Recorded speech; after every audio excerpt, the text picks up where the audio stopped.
I also welcome everyone on behalf of CA Institute. I hope you all are doing good and the weather is fine. Here in Rajasthan, it's raining too hard. So bear with me if any network issues happen. Um, I think we have around 17, 18 participants. Are we okay to go ahead or do we need to wait? Yes, we are okay. Yeah, okay. So fine. So as you all know, the topic for the day is timelines and milestones under CIRP. This is a very, I would say, a kind of topic which everyone knows that though timelines are mentioned in code, very strict timelines are mentioned in the code, but in reality, we all understand that there are practical challenges. We are not properly able to adhere those timelines. So, are you, any one of you, I would ask that if any one of you know whether is there any case so far which could achieve the timelines mentioned in the code? Is there a single resolution which has happened which is within the timeline?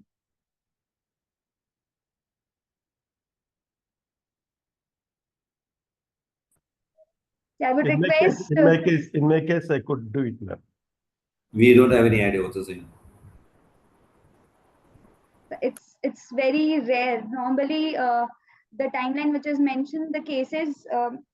I'll share the statistics with you before going ahead because I don't want to take it as a theoretical session.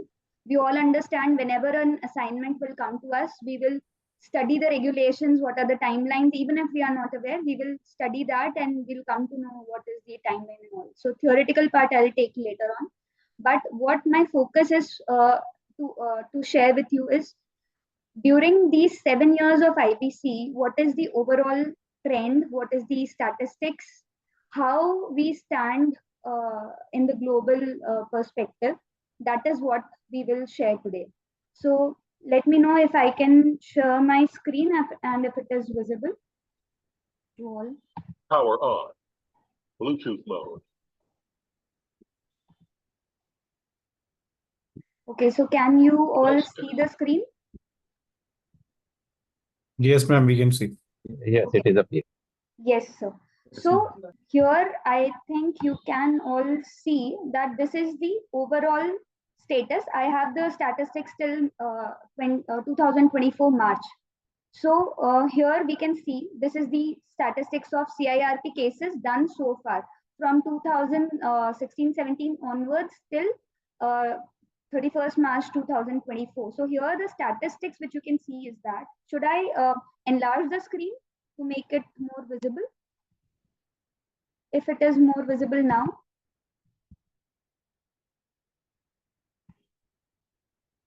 See here you can see in 2016-17, CIRP at the beginning of the period was 0 and cases admitted were 37. And they were closed by. So these are the various columns, how these cases got closed or how they ended up. So the first column says that they were either filed an appeal or they went into review or settled. So that is only out of 37, only one case was closed by this procedure.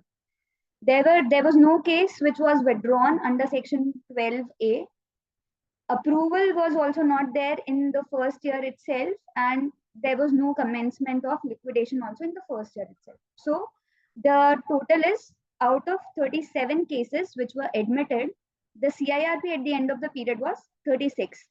And this has been brought forward for the next year. And then again, you can see the cases which are admitted by NCLT is rising, though it has lowered in the last few years. But yes, it went up for some time, but again, it has slowed down. Like in 2023, you can see only 252 cases were admitted out of 1953, which were filed for CIRP. And what is the current status if I talk about how many CIRPs are still going on? The data says that it is around 1,920 cases which are still going on under CIRP. See, there are only around 1,070 cases which were withdrawn under section 12A. And there were, and these 947 cases were finally approved by the resolution plan. So this is the case, this is the scenario of CIRP. This can be more understood by this graph here you can see, and here you can see that these were the final resolution which happened. Next, we will take the scenario how the industry-wise breakup is there. So I'm taking you to this, the total CIRP structure. Out of this, various industries which got under this insolvency and bankruptcy code.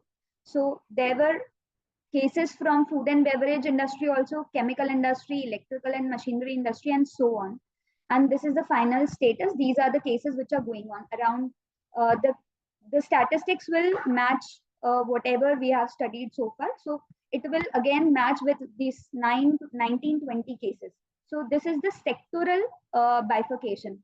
Like in construction sector also you have this IBC going, this insolvency procedure going on. In hotels industry also you are seeing this. In real estate also you are seeing CIRP procedure. So no sector is untouched, I would say. Every sector can be taken, can be seen here, on which the IBC process is going on, the CIRP procedure is going on, and this is the whole structure which you can see here. How much is the manufacturing sector consist of, how much is the real estate, that is, it is showing that 21% cases are from real estate, and these are the other distribution of various other cases. Again, we can see the stakeholder wise distribution, like who filed the application. Why I'm taking all these statistics is to just make you understand how this IBC procedure has developed over the period of time, and where we are lacking in the timelines, and what can be the right procedure to go ahead. So if I talk about section 7 application, section 9 application, how many applications were filed by various stakeholders? So in totality, we can see financial creditors filed around 3,440 cases so far. Similarly, operational creditors filed 3,667 cases, while the corporate debtor, that is under section 10, the applications which were filed were only 456 cases, total amounting to 7,563 cases. These were all cases filed. Whether they were admitted or not, that is secondary issue, but these were the applications filed till March 2024. Now here we can see, I think we can drop this table, but we can go here. Here we have the data with respect to the name of the corporate debtor, and how and what was the amount which was admitted, what was the final realizable value, and what was the final settlement value for that particular case. So if I talk about this Dehradun Integrated Arena Limited, here you can see that the commencement of CIRP, it started on 2nd of March 2022. The date of approval of resolution plan was 23rd November 2023. So it is almost 2 years, 1 year, I would say, 1.5 years in fact. So it is almost to that, more than 1.5 in fact. So this was the total admitted claims, around 15.98 crores. The fair value was just 8.89 CR, and the total realizable value was 4.21 CR. This is the current scenario. This is the data with respect to the corporate debtor. And similarly, we can see that there were many corporate debtors, whichever you want to find out. This is all published data I have taken here. And this you can easily make out that whatever claims were being admitted, there was a huge haircut, and the final settlement was there in these cases. Here, if we can see that year-wise detail of resolution, how many plans got resolved and all, this is one of the data. And then I think we should go directly to this table, wherein we will be shocked to see how long did it take to finally resolve any of the cases. So this is all something which is openly shared by the IBBI with all of us. And we also have to see and monitor whether we are able to finally understand the crucial thing regarding the timeline, whether it is being adhered to and why we are not being able to sort it out. Just a second, I'm going to the tab directly, wherein you will be seeing that how long it took for any case to proceed. Okay, so this is something average time of approval of resolution plan or orders for liquidation. I hope my screen is visible. Should I increase the font size? It is okay. Okay.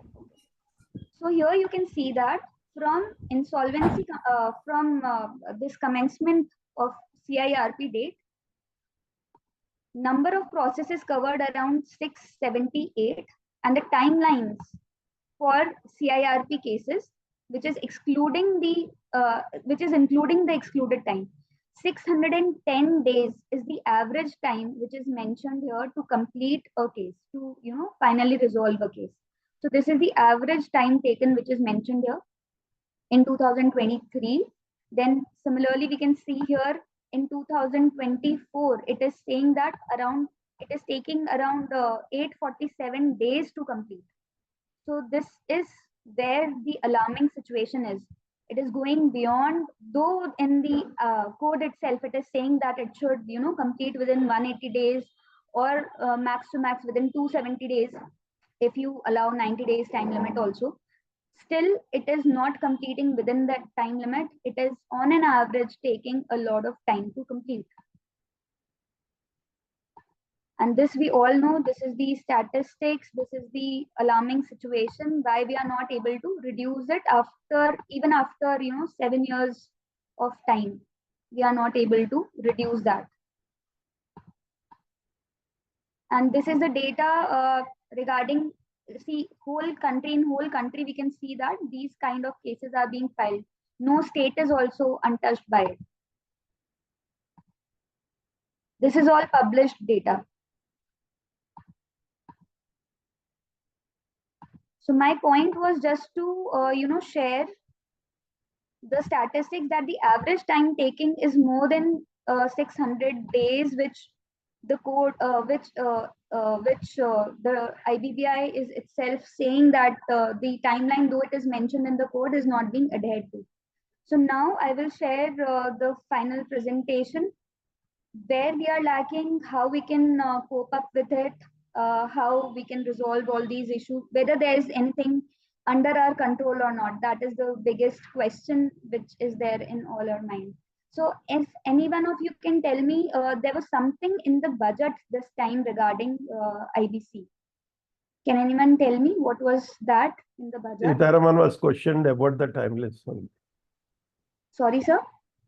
Sitaraman was questioned by the opposition party about the timelines taken in the process. Right, sir. Process. Right, sir.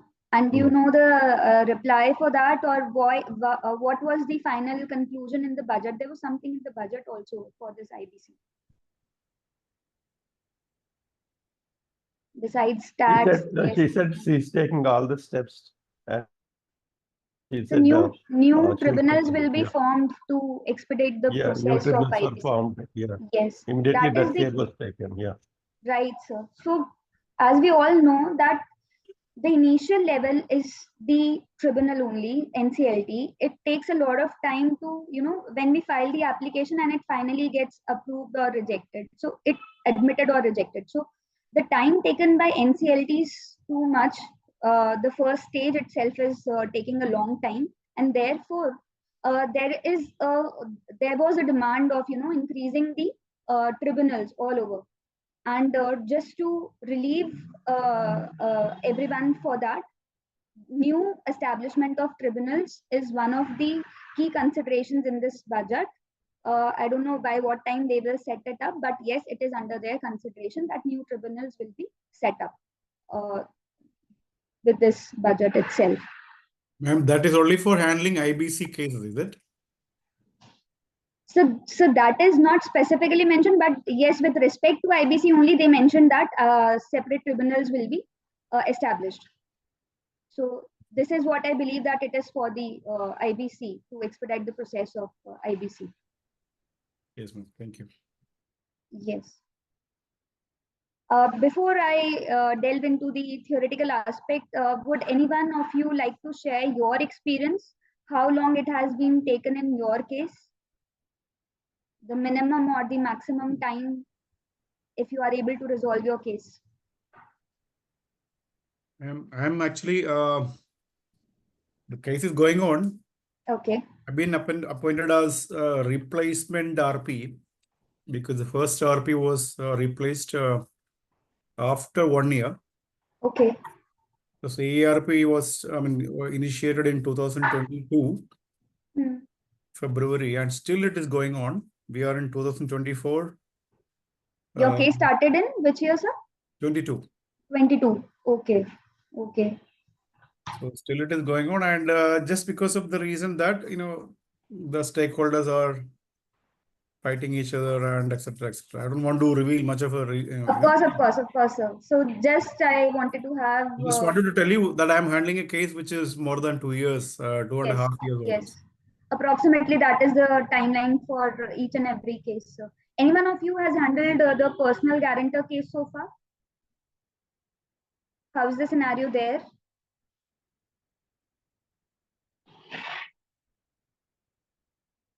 None of you? Okay. So that has been that has in fact just started being admitted.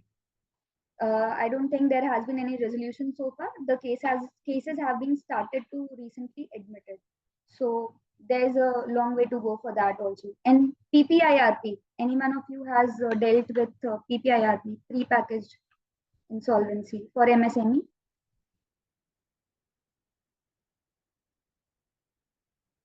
Okay, but the scenario is more or less same in each and every sphere. The time taken is very, very long.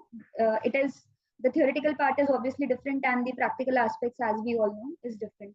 And there is again and again, we talk about the mandatory timelines and the, it is only advisory in nature.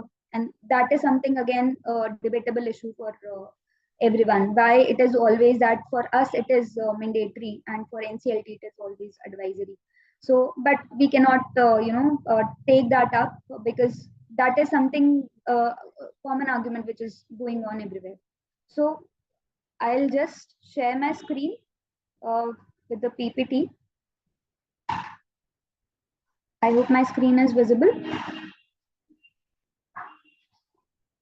Yes.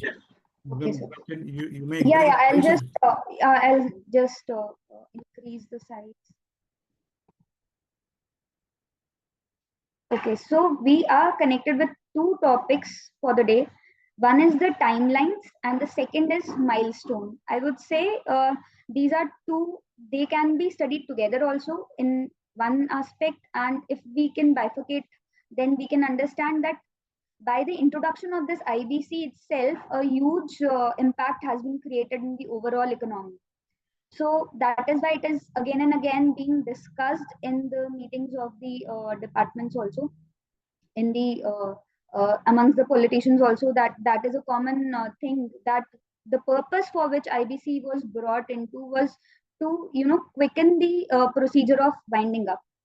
But again, this has not been developed in such a fashion that this could attempt to cater as per the needs of the code. But however, it has led to a lot of milestones. So that is what was being projected by, that was being also discussed by the finance minister in the budget itself.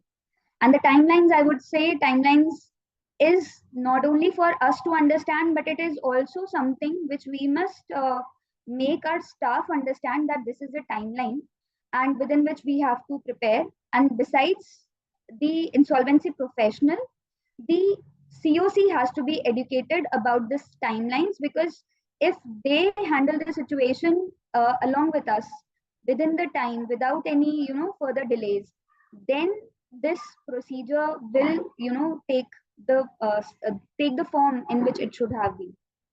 As we all know, time is the essence. That is the crux of this code.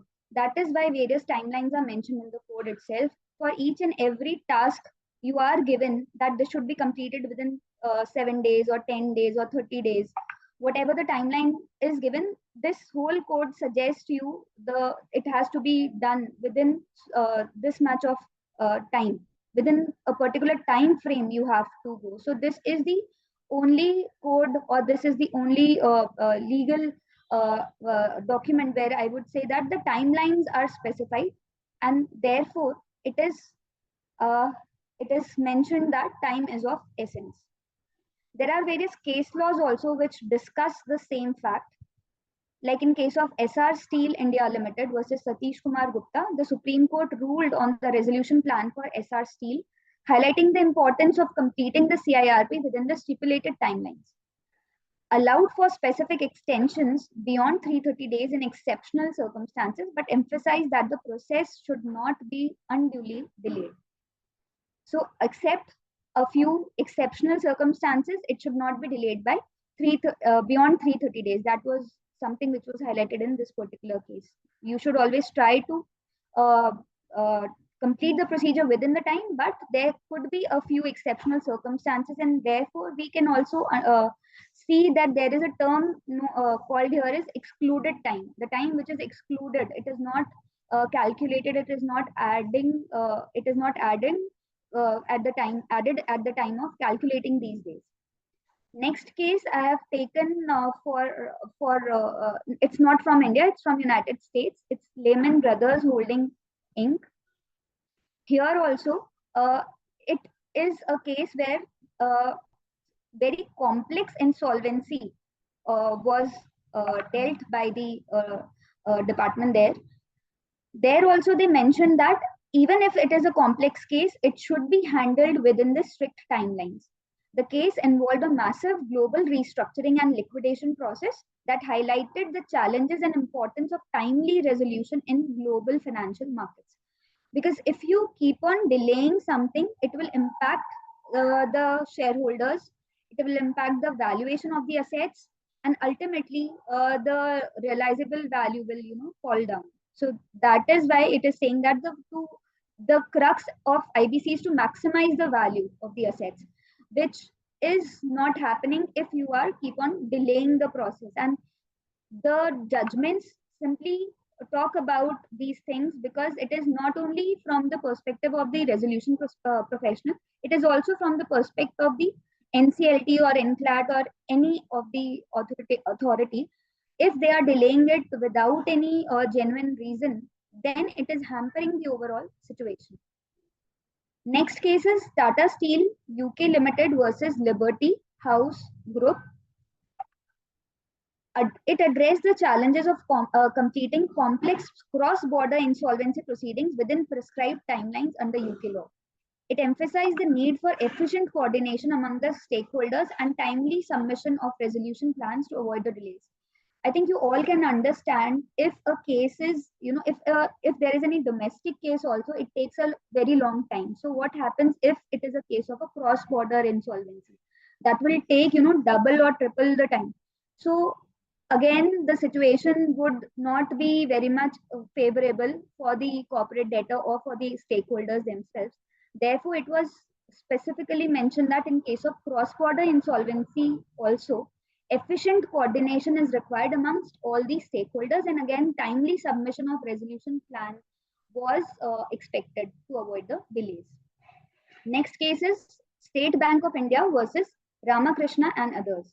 It addressed the rights and responsibilities of operational creditors in insolvency proceedings and their roles in adhering to CIRP timelines.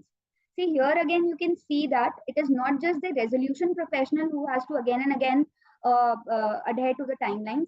Here in this particular case, it is specifically mentioned that operational creditors also have the responsibility to adhere to the timelines. So that is what it is highlighted in this case. It emphasized the importance of timely verification and submission of the claims to streamline the resolution process. Next case is K. Shashidhar versus Indian Overseas Bank. The Supreme Court clarified the rights of stakeholders and the procedural aspects of appealing NCLT decisions under IBC. As we all know, whenever you are not agreeing to, or if you are not satisfied with the NCLT decision, you can always go for appeal. And whenever you go for appeal to the next level, the time will obviously stretch. So again and again, it is mentioned by the Supreme Court that though it is the right of the stakeholder to go to the next level for appeal, but again, the procedural aspect should be seen, how long it is taking and whether it is adding value to the thing or not. It highlighted the need for expediting the legal proceedings to ensure timely resolution and minimize the disruption in the insolvency process. Next case is Babulal Vardharji Gurjar versus Veer Prakash Chabra and others. Here, the Supreme Court clarified the scope and application of moratorium under the IBC, emphasizing its role in maintaining status quo and adhering to the timelines. See, why we are studying this particular case, because here it is mentioned clearly that in IBC, the concept of moratorium is introduced just to take control of the time, so that no one else will disrupt you, no other statutory authority will disturb you in finishing off or making the proper resolution of the under this CIRP procedure.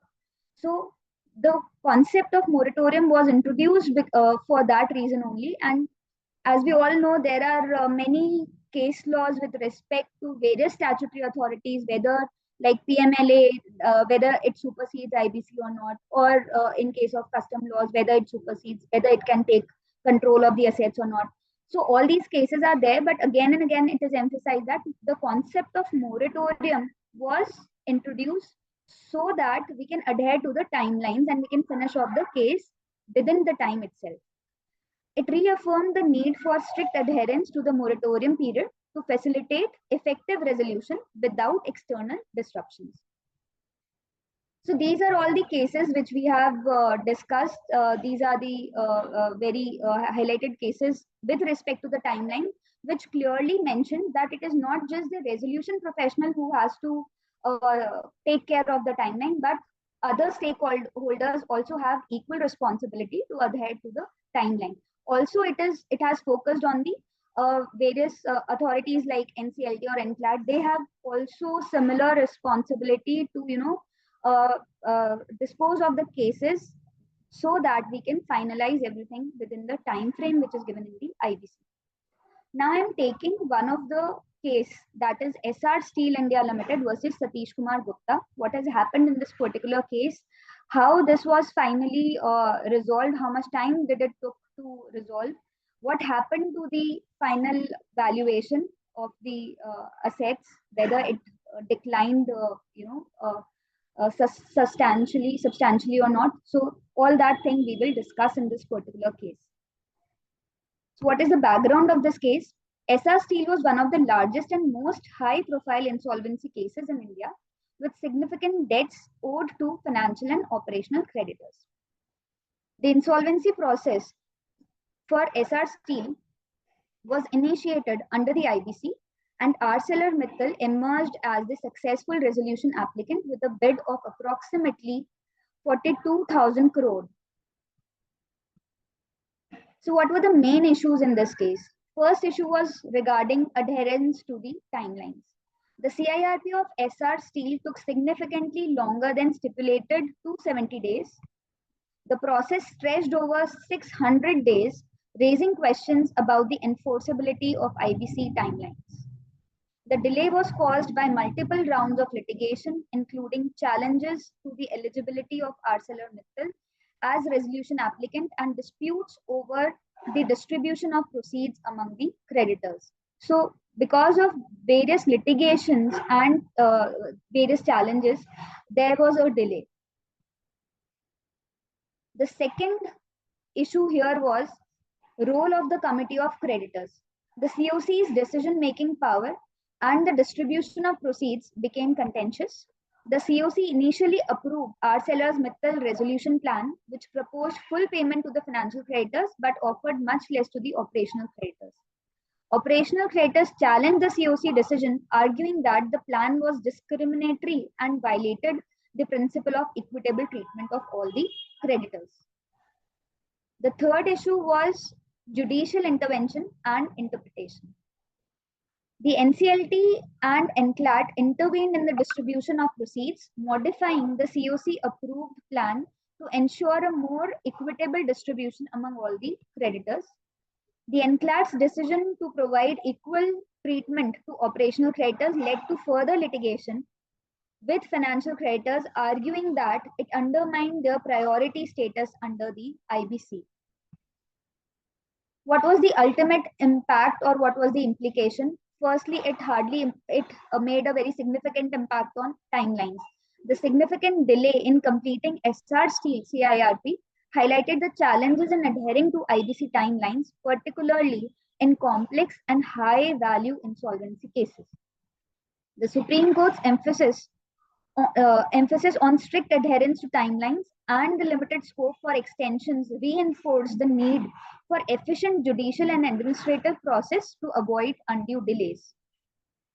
Next implication was on the commercial wisdom of the COC. Though we are very much, for this particular session, we are restricting ourselves on the timelines part only, but let us read this also. Commercial wisdom of COC, how was this impacted? The ruling reaffirmed the primacy of COC's commercial decision, reducing the scope for judicial intervention in matters of commercial judgment. This aspect of the judgment was controversial, as it raised concerns about the protection of operational creditors and the potential for the inequitable treatment in resolution plans. Next implication was regarding the equitable treatment of the creditors. The controversy over the distribution of proceeds and the treatment of operational creditors highlighted the need for clearer guidelines on equitable treatment under the IBC, which we all know that after this case law, various amendments have taken place, various judgments have taken place. So now I think somewhat clarity is there with respect to this scenario. The Supreme Court's decision struck a balance allowing differential treatment based on commercial considerations while emphasizing the need for fairness and transparency.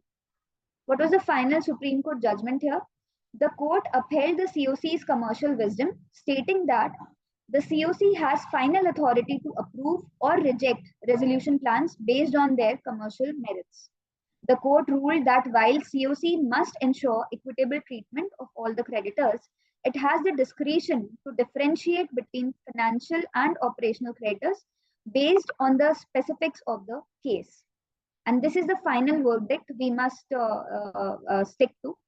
The Supreme Court also emphasized the need to adhere to IBC timelines, allowing extensions only in the exceptional circumstances and directing the process to be completed expeditiously. So this was the final verdict here, and this case can be quoted again and again whenever you are, emphasizing on the timelines. What could be the negative outcomes if the case is not resolved within the time frame? I would like to hear it from you. What could be the negative outcomes? Can we say a few? Reduction in value. Reduction in value of the assets of the corporate debtor. Correct, sir. Anyone else?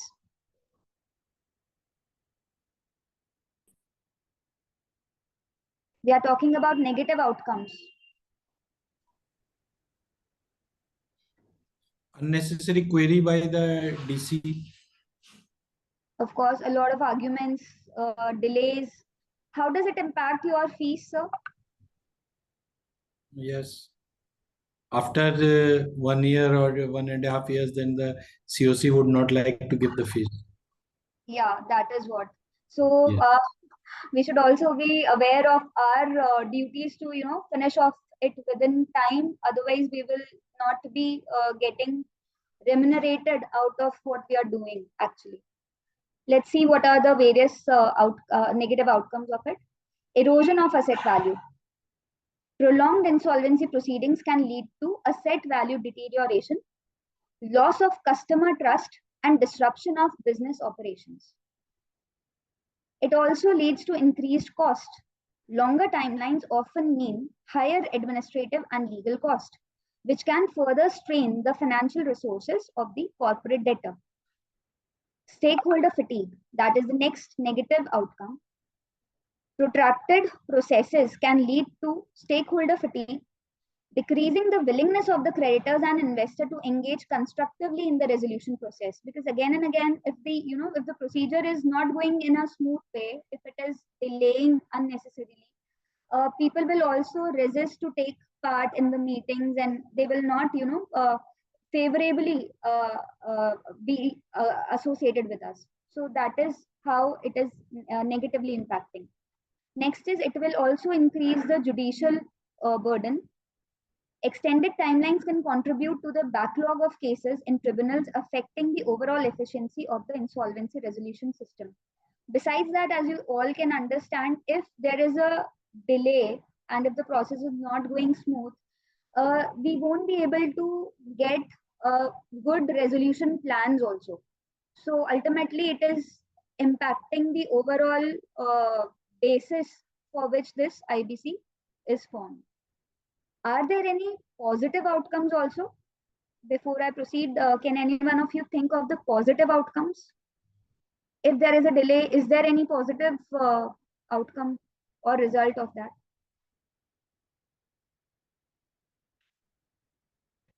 Because we always think of negative, this positive thing does not come to our mind. But there are some possibility could be the revival of the corporate debtor. There is a possibility. Yes, sir. The delay could be because of the litigations. In any case, those litigations are to be settled anyways. Once you have a clarity, on those litigations, then I think, I mean, not in all cases, but in some cases, at least resolution, can happen. Yes. Anyone else who can think of any other outcome, positive outcome? RP will get more fees, man. Sorry. Right, so let's see. See, better resolution plan can also come if you are taking, sometimes it happens that if the process is delayed, there might be chances that new applicants may come into and they can provide a better resolution plan. So improved quality of bids could be one of the positive outcomes.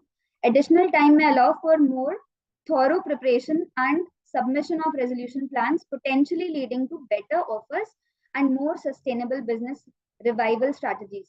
Like it happened in the case of SR Steel.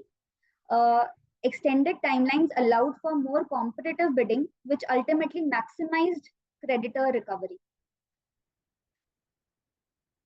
Then there could be detailed due diligence also. If we are given extended timelines, then the prospective resolution applicants can be can be checked thoroughly, or their due diligence part can be done in a very effective and comprehensive manner, which can lead to more realistic and executable resolution plans.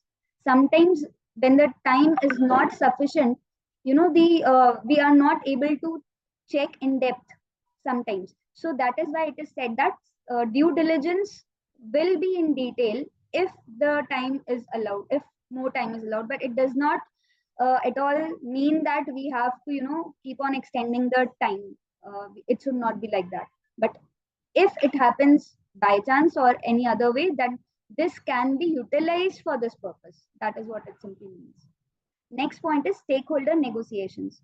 More time can facilitate negotiations between stakeholders, leading to mutually agreeable solutions that may not have been possible under strict deadlines. Just like Sir said, it might happen that even the CIRP can, and that corporate debtor may revive also in some situations. Another positive outcome could be it maximize the asset value, avoiding the distressed sales. Forced adherence to strict timelines might result in undervalued asset sales. Additional time can prevent fire sales and ensure assets are sold or restructured at their true market value, because there is no urgency of selling those assets immediately. So if you have sufficient time, maybe you are able to get the fair value of that particular asset. Next is asset stabilization. Extra time might be required to stabilize operations and preserve the value of the corporate debtors' assets, particularly in industries with longer operational cycles. Next positive outcome could be addressing the complexities in larger cases. Sometimes larger cases here, I would say, where the quantum is very high and many stakeholders are involved. So in order to address all those complexities, we require sufficient time. We cannot, settle everything in short span of time. So this could be one of the positive outcome in large cases, like handling complexities. This has happened in the case of JP Infratech Limited. It has faced numerous delays due to its scale and complexity involving multiple home buyers, financial creditors, and operational creditors issues. And since there was a lot of complication that finally led to a lot of judgments also, there are various Supreme Court, there is Supreme Court judgment with respect to this particular case regarding home buyers. So it has settled a lot of issues ultimately. Strategic planning. More time allows for detailed strategic planning and execution of turnaround plans, which can be crucial for reviving the distressed assets of the company or distressed business. Okay, now let us understand whether this is the scenario only in India that it is taking so long, or it is worldwide scenario that overall insolvency cases take a lot of time. What is your take on this? Any one of you? Is only India to be blamed for extending the timelines in such a manner, or it is a normal scenario worldwide? We can make a guess.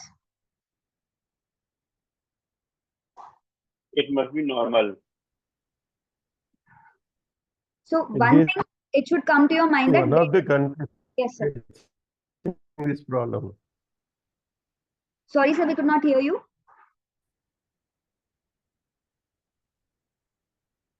Am I audible? Yes, ma'am. Okay. India is one of the countries facing the same. Yeah. India is one of the countries facing this. Right. So I think before Yes, ma'am. studying this scenario, one thing should come to your mind is whether this in any other countries, wherever this kind of insolvency framework is there, do they have it in their code itself or their act itself, the timelines which are specified in India, whether they also have the same kind of guidelines within their code or act that you have to complete within such timeline. So the first question should be whether they have a timeline within themselves, or it is just that this way the insolvency case will be proceeded. This is one of the aspect. And second aspect could be if they have the timeline, whether they are able to complete the situation where they are able to resolve the cases within that time frame or not. So there are two questions here to be answered. One is whether in other countries we see a similar kind of time frame as we have in IBC. Second question is, if at all they have a time frame, whether they are able to resolve the cases within that time frame or not. Am I clear?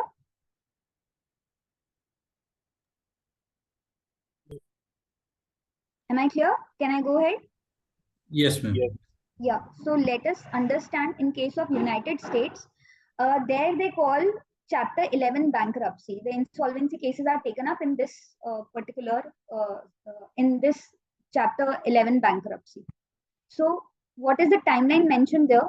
While Chapter 11 proceedings in US do not have any fixed statutory timelines like IBC, there are procedural rules to ensure cases proceed efficiently. So they have not mentioned any fixed timelines, but they do have some procedural rules which ask both the parties to perform the or to proceed the situation or to proceed the case in a very efficient and time bound manner. But the timelines are not mentioned as such. So flexibility is there in their courts. Courts have discretion to manage the timeline based on complexity and circumstances. aiming for a balance between expediency and fairness. So like in India, we have a common time frame for whether the case is a small quantum case or a bigger case. We have the same timeline for all the cases.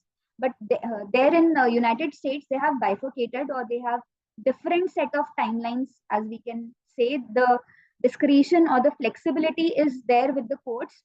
They can bifurcate, or they can distinguish various cases on the parameters of its complex nature or any other circumstances, and then they can set the timelines on their own. So there is no strict time frame, but there is a flexibility there that the court have the discretion to manage the cases within their timeline. Next is the case of United Kingdom. It's regarding administration and liquidation. Here also, as we can see, the UK insolvency regime emphasizes early engagement and sets out specific timelines for various stages of administration and liquidation. And regarding enforcement, timelines are generally enforced strictly to maintain creditor confidence and ensure timely resolution of insolvency cases. So here in United Kingdom, we can see that they are emphasizing on the time also. Though I have not taken the statistics of these two countries, otherwise we would have a better understanding how it has been happening. But again, it's a normal scenario that these insolvency cases, they cannot be, they cannot be restricted to a particular time frame. This is what we can understand from these various global scenarios. Though a timeline is mentioned, but they can always be advisory in nature. You cannot strictly enforce anyone to complete it within the time. In Australia, voluntary administration is there. The Australian system provides fixed timelines for voluntary administration, including period for creditor meeting, reporting, and resolution planning. So they have timelines for each of this. Courts emphasize adherence to these timelines to prevent undue delays and facilitate efficient restructuring or liquidation. So again, court is emphasizing the timelines in case of Australia also. But again, the structure which we have in India is very much stricter as compared to all these scenarios which we can see globally. Now coming to the theoretical part, finally, what is the timeline, how anything should be dealt with as regards to the regulations, CIRP regulations. We have Regulation 40A, which strictly talks about the model timeline for CIRP, and this is something which you all should take a printout of and stick it in your offices, so that you are very well aware that this is the timeline. Whenever you take up any case, you and your staff both should be well aware of the timelines. So let us read it so that these things become, we can revise all of it again. In section 16(1), it starts with commencement of CIRP and appointment of IRP. So the date of commencement will be taken as T. The final, that will be denoted with T. And from this insolvency commencement date, here from we will take the number of days. We will count the number of days from this particular date. So as soon as the insolvency process starts, that is whenever the application is admitted, from that date, your timeline starts. So that is the T point. And from there on, we will add the number of days, and finally it should end with within 180 days as per the model timeline. So how it goes? It begins with the public announcement inviting the claims as per Regulation 6(1). It should be done within 3 days of the appointment of IRP. So here the time line is T plus 3. So within 3 days, you should be done with it. Then again, Regulation 15(1)(c) talks about the submission of claims within 14 days from the appointment of IRP. So within 14 days, claims should be submitted finally, because the public announcement is already made, and within that, in that public announcement, you have to mention that within this, you have to mention the date, by which date the claim should be received by the this IRP. Next is again up to 90th day of the commencement, that is T plus 90, submission of claims could be there. That is the extended timeline. Then the verification of claims received under regulation 12(1). It is said that verification process should be done within 7 days from the receipt of the claim. So again, the timeline here you can see it's T plus 21 or T plus 97, whichever the case may be. Next is application for appointment of AR. Within 2 days from the verification of the claims received under regulation 12(1). So this is how it goes on. Then report certifying constitution of COC, that you have very well constituted COC, a report is to be given within 23 days from the insolvency commencement date. Within 23 days, this report has to be given. Then first meeting of COC, it is mentioned that within 7 days of filing of the report certifying the constitution of the COC, but with 5 days notice, this first meeting of COC should be conducted. So ultimately, this first COC should happen within 30 days of the insolvency commencement. Resolution to appoint RP by the COC. In the first meeting of COC itself, RP should be appointed. So within 30 days of T plus 30 days itself, RP should be appointed. Next, IRP performs the functions of RP till the RP is appointed. This we very well know. Until RP comes and takes over the position, IRP still has to keep performing his role. So T plus 40 is the timeline for that. Then by what time the valuer should be appointed? It is mentioned that within 7 days, the appointment of valuer should be there. 7 days from what date? Within 7 days of the appointment of RP, but not later than 47th day of the commencement. Valuer should be appointed. Then next is submission of application for withdrawal of application. So by what time this application, if you want to withdraw, by what time it should be? So before issue of EOI, that is expression of interest, you can withdraw it anytime before that. So if you are withdrawing it, that is mentioned with W. The timeline will start from here. COC has to dispose of the application within 7 days of its receipt or 7 days of the constitution of COC, whichever is later. Filing application of withdrawal if approved by COC within 90% majority voting by RP to adjudicating authority. So if it is approved by 90% of the COC, then only the withdrawal procedure will proceed.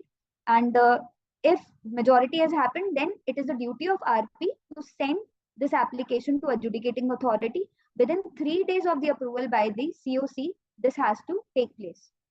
Then next is regulation 35A. It talks about that RP has to form an opinion on the preferential and other transactions within 75 days of the commencement. So here again you can see it is the duty of the RP to stick to these time frame. Here the timeline is for the RP or the IRP, whatever the case may be, and these are the strict timelines which you have to take care of. Then again there is a timeline for submission of information memorandum. I think you all know this, so I'm skipping this. I'm directly moving to this regulation 36A. It talks about publishing Form G. So by what time this should be published? Within 60 days of the commencement, this Form G should be published for inviting the expression of interest. Then again, I'm going directly to this issue of RFRP. Issue of RFRP. Request for resolution plans, including evaluation metrics and information memorandum. This should be issued or this should be given within 5 days of the issue of the final list. Then next is regulation 36B, issue of RFRP, including evaluation metrics, etc. It should be done within 5 days of the issue of the provisional list of the RPs. Then receipt of the resolution plan should be within or at least 30 days from the issue of RFRP. Then next is submission of COC approved by the resolution plan. As soon as it is approved by the COC, that is T plus 165 days. And finally, it should be submitted to the adjudicating authority. So thereby it comes to T plus 180 days. So here, as we can see, the whole breakup is given for this 180 days. By this time, you should be done with particular things, and thereby you can complete all the tasks within 180 days. Though practically it may not happen that way, but theoretically it is mentioned that this is how you should plan all your things. So this is the proper timetable you should follow. And these are the various forms which should be filed. So before taking this up, I'm taking a practical thing with you all. Has anyone of you tried a calculator for the CIRP process? How to calculate the time? Has anyone prepared anything in Excel or something like that? How to calculate the timeline? Yeah, we prepared the Excel sheet and we followed the timelines. Right, sir. I could find something online also. So I'll be just taking that. Just a second.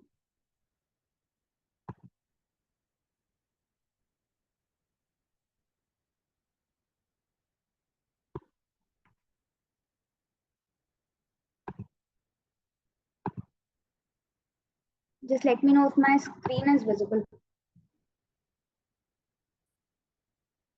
Is my screen visible? Yes. ma'am. Yeah. So this is, I'm not, publicizing this particular website or something, but this is something which you can create on your own also once you have the idea. So like, should I increase the font size to, I think this is visible now.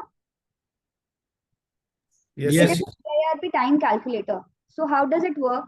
Like today it is 8th of August. So I'm just mentioning here 8th of August. It is the date of admission of CIRP. So I have just mentioned this date here.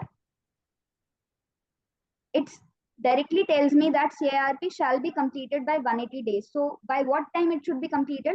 It has calculated your date. It should be completed by 4th of February 2025. If you go step by step and follow everything and no hurdle comes in your way, then it should be completed by this particular date. What if it gets extended? So 90 days of extension, it is saying that. So CIRP completion date, including extended period, will come this only because that extended time is not adding here. That is excluded period. Then next, mandatory completion date, that we all know, that is 330 days. So it has calculated 4th July 2025 will be the extended date, the mandatory completion date. That is 330 days from today. It has calculated for you. Then if you want to know by what time you should give your public announcement inviting claims, it has already mentioned, like today is 8th, 3 days from now, that is 11th August, it has calculated for you within 3 days of appointment of IRP. You can calculate this. This is already calculated for you. So this date chart you should have in front of you whenever you are doing something. Then next, by what time submission of claims are expected? 14 days from the appointment of IRP, as you all know. So by 22nd of August, this claim should come to you. Next, again, it has mentioned up to 90th day of commencement. That also we read just now in the regulation, that will be taken as 6th November 2024. So it has calculated each and every date for you as per the regulations. Then by what time you should verify the claims received? As we know that within 7 days it should be verified. So what was the time when we got the claim? We got the claim on 22nd of August. That was the last day to submit the claim. From there, within 7 days, that is 29th of August, we should be able to verify that claim.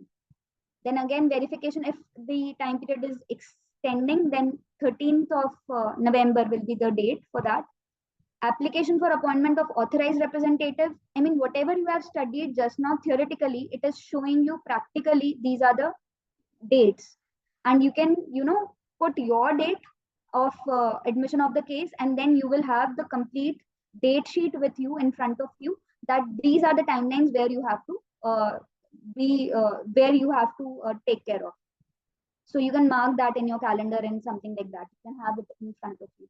This is the report, by what time you should submit your report, by what time you should have your first meeting. This is mentioning here that by 7th September, you should have your first meeting. Resolution to appoint RP. This is also mentioned here that RP should be appointed by 7th September itself. IRP will perform we just studied that IRP has to work till next 10 days. Ultimately, by the time RP takes over the position. So 10 days are calculated here for the IRP purpose. Then appointment of valuer, by what time appointment of valuer should be done. It is also mentioning that. So it gives you a complete scenario by what time it should be done. Each and everything it has mentioned. Approval of resolution plan should be done by 4th February 2025. So even if you have not prepared something in Excel, you can directly use these kind of tools which are freely available online.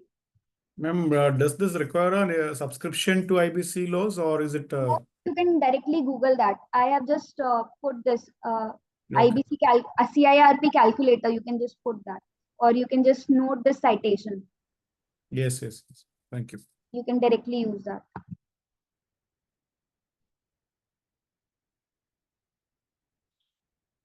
Are we all set to proceed? I mean, there are some more theoretical things to read, and then we will. Ma'am, the same could be available. Sorry. Yes, sir. Yes, The sir. same could be available for liquidation as well, I suppose. Yes, sir. You can try that also. Yes, it is available.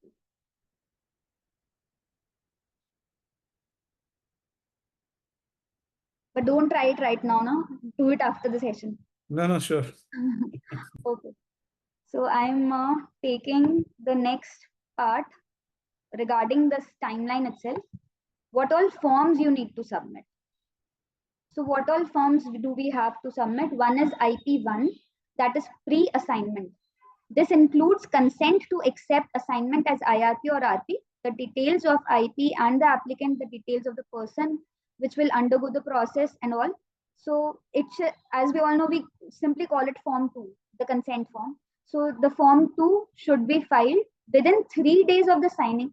Sorry, it is said that within 3 days of signing of Form 2 of the insolvency and bankruptcy applications or Form AA of the regulation, as the case may be.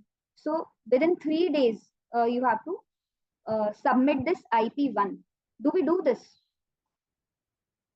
No, many a time we miss because the consent must have been given to some, some advocate. And by the time they get the process admitted, then only we come to know, probably after 2 months only I come to know that, it's been admitted. So a couple of times I missed this. Yes, exactly. So what you must adhere to is, it should be filed by whom? It is the duty of the insolvency professional to do. So even whenever, I mean, it is not that now you are not caught.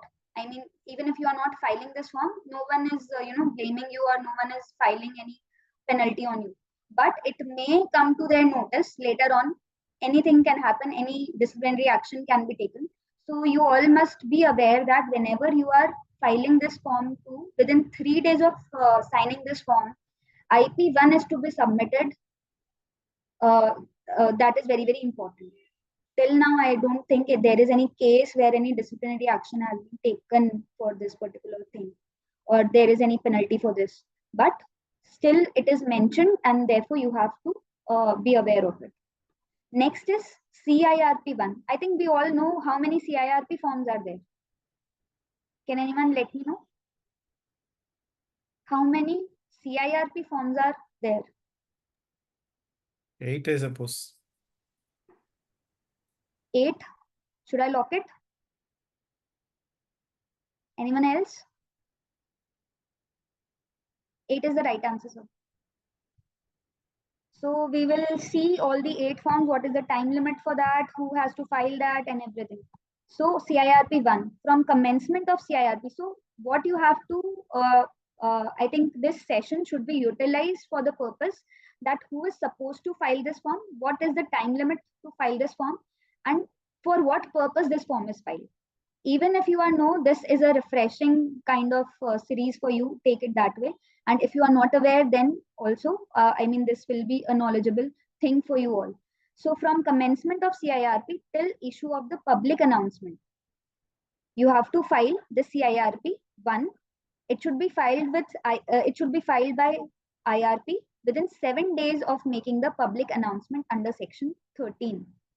So what does it include? It includes details of IRP, corporate debtor, and the applicant, admission of the application by AA, public announcement, details of suggested authorized representatives, etc. Nowadays, all these forms are available online.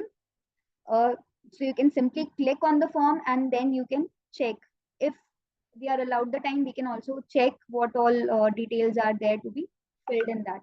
So we have to be very much aware that these all are the responsibilities of insolvency professional only. They are supposed to file these particular forms. No one will tell you that you have to file these forms. You have to take care of your own. Next is CIRP 2. What is the time, what period does it cover? From public announcement till the confirmation or replacement of IRP. From this period, for this time period, you have to file the CIRP 2. It should be filed within 7 days of confirmation or replacement of IRP under section 22. And what does it include? This includes details of authorized representatives selected by IRPs for a class of creditors, taking over management of corporate debtor, receipt and verification of claims, constitution of COC, etc., etc. So all this you can read on your own. Everything is given in the regulations itself. I have taken from there only. Next is CIRP 3. This is from appointment of RP till the issue of information memorandum to the members of COC. So within this, for covering this time period, you have to file this CIRP 3. Who is supposed to file this? Because here RP has been appointed, so it is the duty of the resolution professional, that is RP. He has to file this form. Time limit is again within 7 days. So 7 days from what time? 7 days of the issue of information memorandum to the members of the COC under regulation 36. Next is CIRP 4. From the issue of information memorandum till the issue of RFRP. This includes expression of interest, RFRP and modification thereof, evaluation metrics and modification thereof, etc., etc. This also is supposed to be filed by resolution professional within 7 days of the issue of RFRP under regulation 36B. Next is CIRP 5. It covers the period from issue of RFRP till the completion of CIRP. It is again filed by resolution professional within 7 days of the approval or rejection of the resolution plan under section 31 or issue of liquidation order under section 33 or just a second, or as the case may be.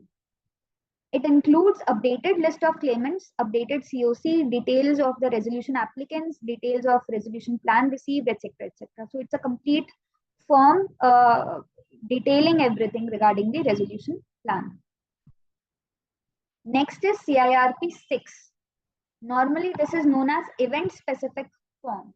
This is filed by either IRP or RP, as the case may be, within 7 days of the occurrence of that respective event or that relevant event. What are those events, or for what purpose the CIRP 6 is filed? So there are 7 cases. If any of these cases happen in your particular assignment, then you have to file the CIRP 6. The first event is filing of application in respect of preferential transaction, undervalued transaction, fraudulent transaction, or extortionate transaction. So if you're filing an application in this regard, then within 7 days of filing that application, you have to file this form CIRP 6 as well. Next is if you are raising any interim finance, then again you have to file this form CIRP 6 within 7 days of raising the interim finance. Third scenario or the third case is commencement of insolvency resolution process of guarantors of the corporate debtor. So as soon as the resolution process, the insolvency resolution process of guarantors starts, then also you have to file the CIRP 6 form. Next is extension of period of CIRP and exclusion of time. For that purpose also, CIRP 6 is there. Next is premature closure of CIRP due to appeal, settlement, withdrawal, etc. Then again, within 7 days of that particular event, you have to file this form. Sixth point is request for liquidation before completion of CIRP. Then again, similar form is to be put up. The next is 7th, non-implementation of the resolution plan as approved by the adjudicating authority. So if the things are not happening as per resolution plan, then again you still have to file this CIRP 6 form within 7 days whenever you think that the implementation is not happening as per adjudicating authority. So these are all the forms which we have studied. This is still form 6. Now a detailed discussion should be there for CIRP 7. So we need to understand what is given in CIRP 7. So regulation 40B 1A, it talks about this form, that is CIRP 7. So why is this form introduced, or why this form is there? So it says that, or the question here is, what happens where any activity stated in column 2, which we will discuss now, is not complete by the date specified therein. So what happens if you are not able to complete a particular activity within the time frame as given in the code? So if it does not happen within the time frame, you have to submit this CIRP 7. And by what time you have to submit CIRP 7, that also we will study now.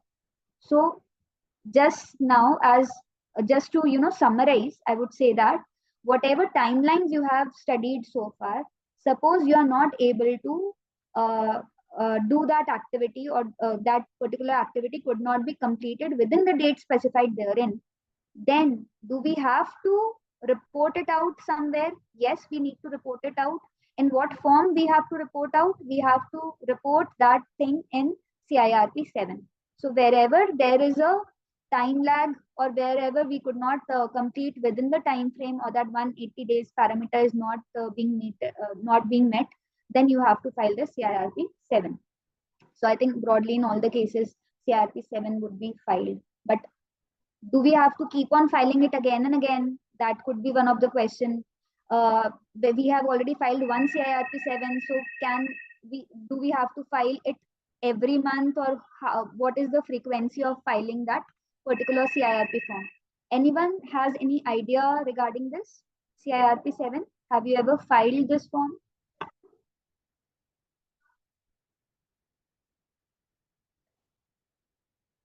Yeah. Anyone, please? One certain event could not be happen on time, it need to be filed, and thereafter every 30 days again it should be filed. Yes, so continuous filing is there. That is the It is important. continuous filing. Yes, sir. So it is not just And, one time form. Yeah, sir. Please continue. And practically, I think that there is some calculation in the software. So sometime if you file in 30 days, but next month is started, then it sometime wrongly calculate. So we should each time check when the next form is due. So it calculated by its own, not in our 30-day simplifier. Okay. So let us understand the procedure. Who has to file? IRP or RP has to file this form. Within what time they have to file this form? Within 3 days of the set date. Whatever date is mentioned in the code, if you could not complete till that time, within 3 days of that date, you have to file that form.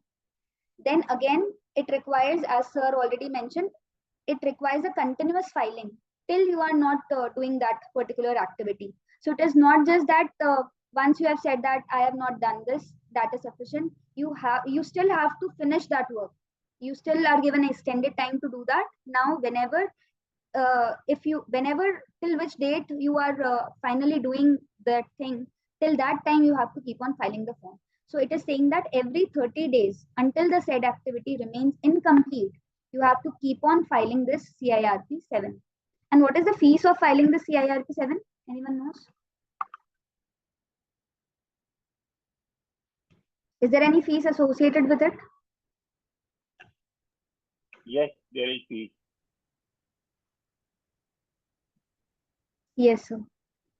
I'm also not taking, in detail what is the fees and all, but yes, there is some fees, and if you are not able to finish, If I'm not wrong, it is 500 for delayed filing, not for timely filing. If we are filing within 30 days, then no fees.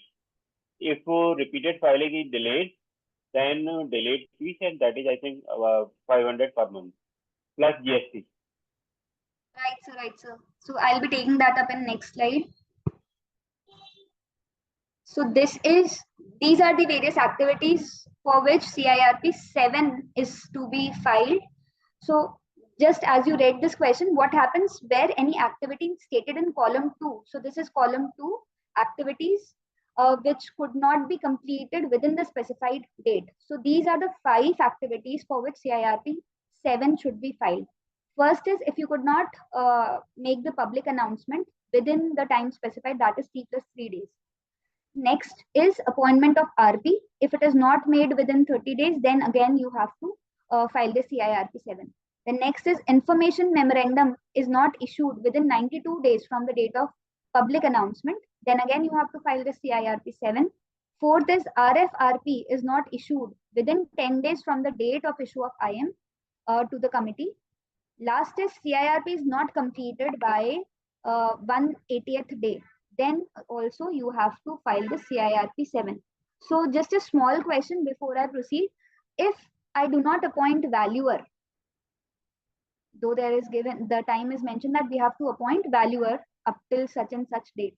So if I don't appoint valuer, whether this form CIRP 7 is to be filed? No.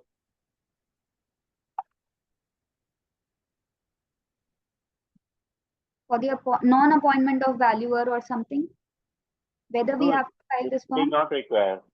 Yes, sir. So we have to be very, very specific about the activities which are mentioned here. There are only 5 activities which are mentioned here that for which CIRP 7 is to be filed. So And what one is interesting thing, yes, if you could not issue IM within time, then IFRRP will be delayed and CIRP will be delayed. And in that case, for all 3 activities, single form 7 will be used. yes, so for that is again repeated a question filing. whether single form can be issued or separate. So single form. In single form, all 3 are there. So in case IM was not issued, RFRP will be delayed by next filing. So next time both, and thereafter after 2 months, all these 3 shall be reported in same form with a region, common region you can give. Right, sir. And thereby we can avoid the fees. Yes, you can avoid the fees. But what happens practically, because it is a repeated filing, and if you lost track, you can incur fees. You can what? Because it is very easily you can forget this form because it is not an event-based form.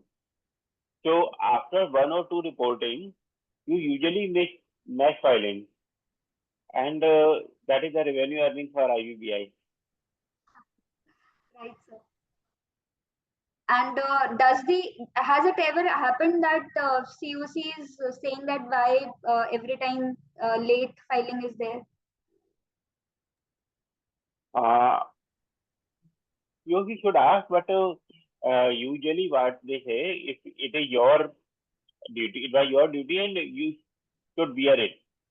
Right. They do not usually allow this speech. I have no idea, but that what I got information, COC do not allow such delay filing fee, and they simply say you could file within time, within 30 days or within 25 days. I usually repeat it 25 days in one of my cases. Last 3 events are not happening. So I every time file on 25th day. You can file early, but not later than 30 days. After 30 days, cost will be there. Before 30 days and even out, you can file it daily. No cost, no issue. Right, sir. Perfectly right, sir. And because again and again, this kind of thing, it does not create a good impact in front of the stakeholders or COC. So actually, sometimes the things are not in our control, so we cannot do anything about it. But the question is, can we make this kind of fees as a part of CIRP cost?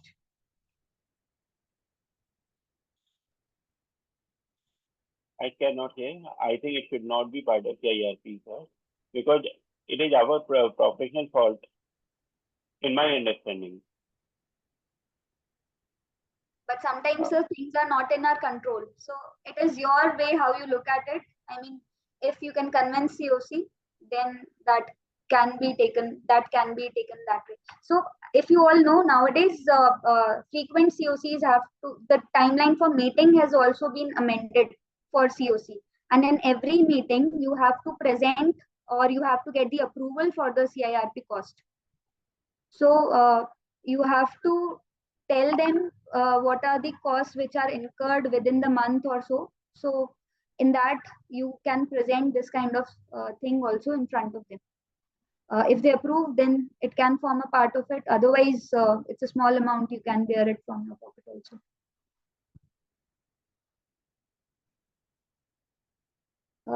Just a small mention here. Here it is mentioned that T here indicates insolvency commencement date. I think you all could understand that. And X is the date of filing of CIRP 7 for the first time under column 3. So simply understanding within what time CIRP 7 should be filed, within 3 days of whatever time limit here mentioned. Within 3 days of that, this form should be filed. And then subsequent filing should be every 30 days. So X plus 30th day, X plus 60th day, X plus 90th day, and so on. It will continue till the activity is finally completed. So the ultimate intention of IBBI or the insolvency bankruptcy code is that you should finally complete that activity. Until and unless you are completing that activity, it will call for this CIRP 7 filing. So it will come to their notice that you have not completed that thing. Then there is one more form, CIRP 8. It is about the regulation 40B 1B, sub-regulation 1B. It says that provided that subsequent filing of form 7, it is mentioning regarding CIRP 8 also, and it is simply saying that provided, just a second. Yeah. Provided that subsequent filing of form CIRP 7 shall not be made until 30 days have elapsed from the filing of earlier form CIRP 7. So it is simply mentioned that you have to wait till 30th day or 30 days to complete, and then you can file the next form. You need not to file it within that time frame itself. Next clarification is given. Only one form of CIRP, shall be filed at any time, whether one or more activity is not completed by the specified date. As Sir has just now mentioned, that you can, for a combination of activities which have not completed, you can make a common form. You can file a common form. So that is what is clarified in these regulations. So next is some illustrations are given to explain this thing better. If a public announcement is not made by the 3rd day, form CIRP 7 shall be filed by 6th day, because within 3 days you have to file that. So T plus 6th day you have to file the CIRP 7 form. Thereafter, if public announcement is made on T plus 16th day, no further form CIRP 7 will be filed. However, if public announcement is not made till T plus 33rd day, then form CIRP 7 shall be filed on T plus 36th day, as you all are aware. I think this example is very much clear. It simply talks about the timeline within which you have to file the continuous form in case of any, if the activity could not be completed within next 30 days. Similarly, there are other examples also. I'm just reading that so as to make this thing more clear. If the public announcement is not made, second example I'm reading. If public announcement is not made by T plus 3rd day, form CIRP 7 shall be filed by T plus 6th day. Thereafter, if public announcement is made on T plus 16th day, no further form CIRP 7 shall be filed. This I think is very much clear. However, if RP is not appointed by T plus 30th day, so it is the second example talks about 2 different activities. First activity is regarding public announcement. Second activity is regarding the appointment of RP. So within 30 days, that public announcement was made, but RP was not appointed within the time. So what will happen?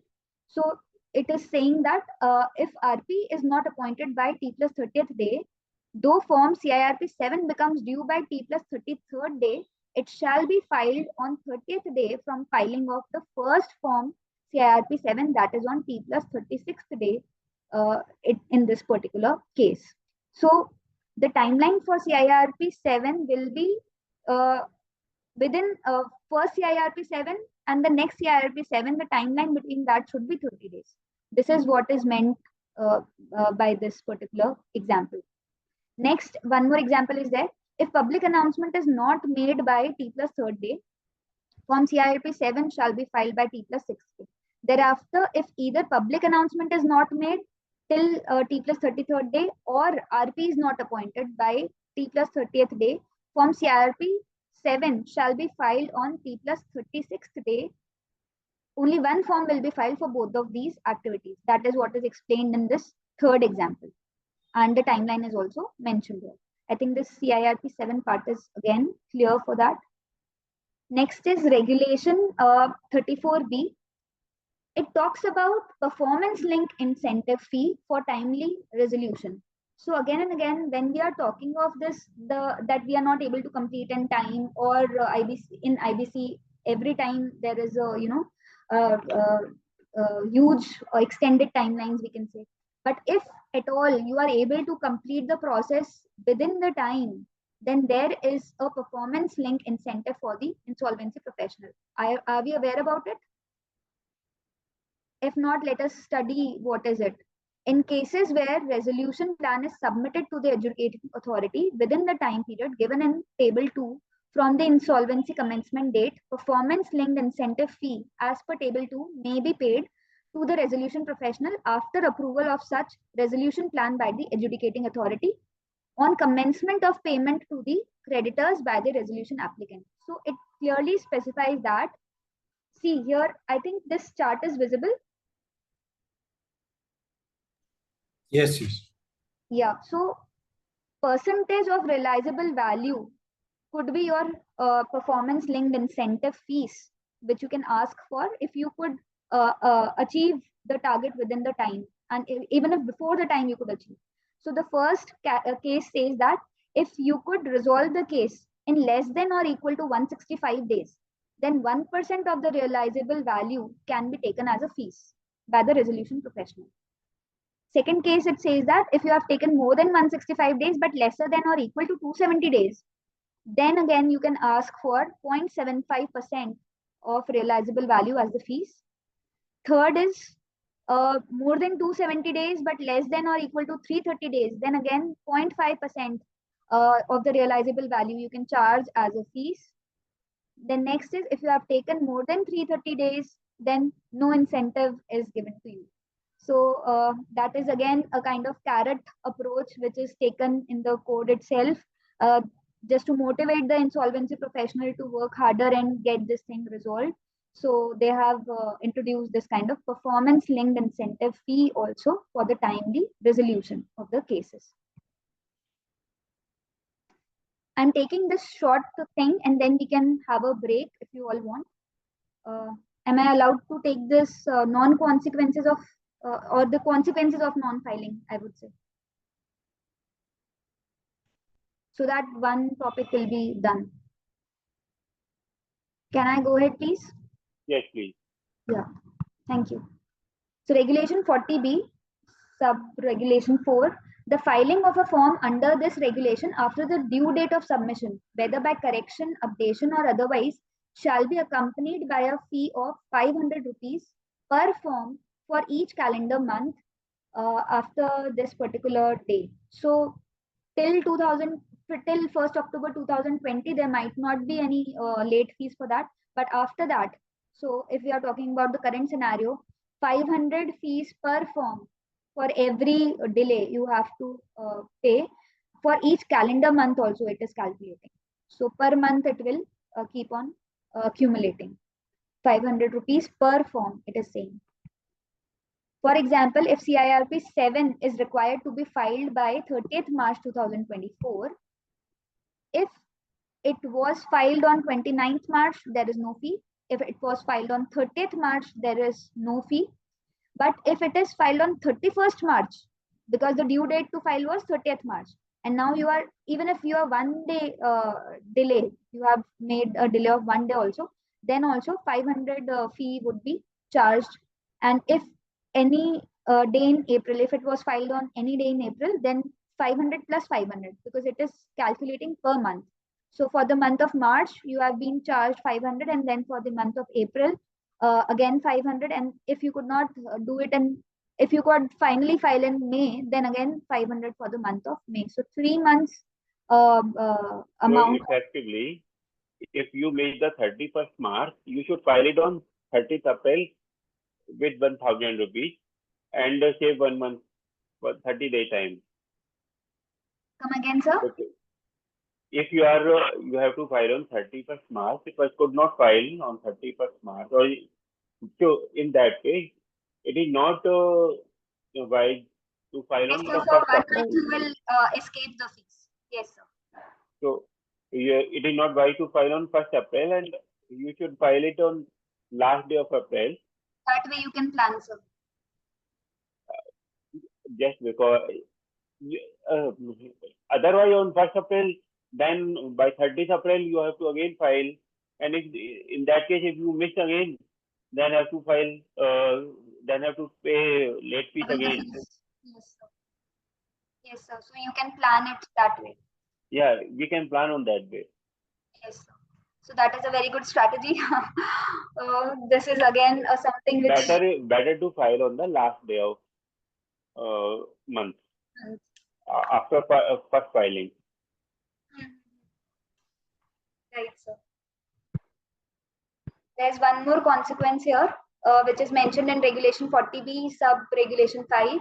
The IP, IRP, or RP, as the case may be, shall be liable to any action which the board may take as it deems fit under the code or any regulation made thereunder, including refusal to issue or renew authorization for assignment. So you can see that one implication was the late fee if you are not filing those forms in time. Another implication could be refusal to issue or renew this authorization for assignment in these three circumstances. First is failure to file a form along with the requisite information and records. Second is, even if you are filing, inaccurate or incomplete information is there, then also you can be penalized in this manner. Then third is delay in filing the form. First was complete failure, you could not file. Second is you have filed but inaccurately filed or incomplete filing. Third is there is a delay. In all the three cases, IBBI can take action against you, and one of the action could be refusal to issue or renew the AOA, this AFA. This CIRP 8 we can take after a short break. I think you can all have tea and come back within 10-15 minutes. What time is it exactly? Yeah, we can assemble at 3:55. Okay. Okay.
Can we start? Is everyone back?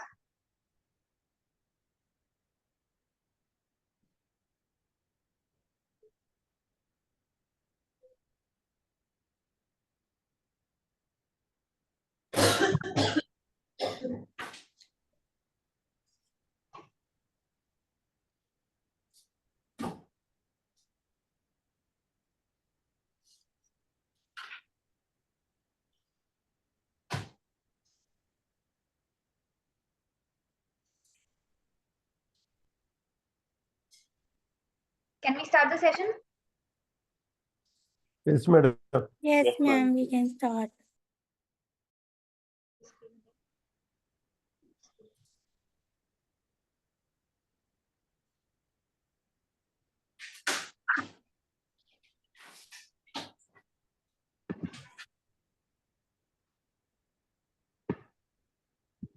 Yeah, so we were here. These are the consequences we have already studied. Then one form was left, CIRP 8. So when is this form required to be filed? CIRP 8, which is mentioned in regulation 40B, sub-regulation 1B, it says that the resolution professional shall file this particular form CIRP 8, intimating the details of his opinion and determination under regulation 35A. So what is 35A? It talks about preferential and other transactions. So resolution professional, if he's forming any opinion or he's determining anything under this preferential or other transactions category, then in that case he has to file this CIRP 8. So this form is not at all mandatory, I would say. It is only to be filed in case where you are forming an opinion that there are or there exist some kind of preferential or any other kind of transactions. When they should be filed? They should be filed on or before 140th day of the insolvency commencement date, provided that the filing of form CIRP 8 shall not become due unless a period of 30 days has elapsed from the date of commencement of the Insolvency and Bankruptcy Board of India CIRP proceedings regulation. So I think this last part is not relevant because it is just talking about the amendment. So it has already happened and 30 days have already lapsed from that. So we should stick to this particular criteria which is mentioned here. Whenever you are forming any opinion regarding preferential or extortionate or any other kind of transactions under regulation 35A or any fraudulent transactions like that. So in that particular scenario, you have to file the CIRP 8 form within the timeline which is mentioned there. Next topic is just what are the practical challenges, why we are not able to complete within time limit, though we all want to do that, but sometimes things go beyond control and we cannot handle those situations. So, Madam, one query, madam. One query, yes, madam. sir. Yes, sir. This form 8, CIRP form 8, Should has have to been- be filed whether there are any preferential transactions or not. Even then also, RP has to submit this form. Am I correct, ma'am? It is just saying that if you are forming an opinion regarding preferential, if you think that there are any transactions of that sort, Even if they are not, we have to file this form, ma'am, I think. exactly, we penalty have to also. read this 35A then, intimating details, because it is just saying that intimating details of his opinion. Okay, maybe, yeah, because it is saying that whether you are of the opinion, whether they are present or not. So in both the scenario, they have to file. Yes, ma'am. Yes, ma'am. Okay, and we can check that form also, how it is mentioned in that CIRP form. We will Yeah, I check. filed it, madam. I filed it, Sure. and Okay. my opinion Okay. that there are no any PF transactions. Okay, thanks for the correction, sir. Thanks. Yeah, yeah. Okay. Practical challenges. So first is delay in the NCLT proceedings. Despite the prescribed timelines, it happens many times that there is delay in NCLT's admission and approval processes, and it can prolong the CIRP cases. Next, complication or the challenges, complexity of the claims. Verifying and reconciling large volumes of claims, especially in cases involving numerous operational creditors or home buyers, can be challenging. So it cannot be dealt within the time limit as it is mentioned. Next is valuation disputes. Sometimes there is disagreement over the valuation of the corporate debtors asset, and it can complicate the approval of the resolution plans. So these are just a few challenges, but we can elaborate on it. Like first is legal and regulatory challenges. Multiple litigation might be there on the same thing again and again through different authorities or from different stakeholders.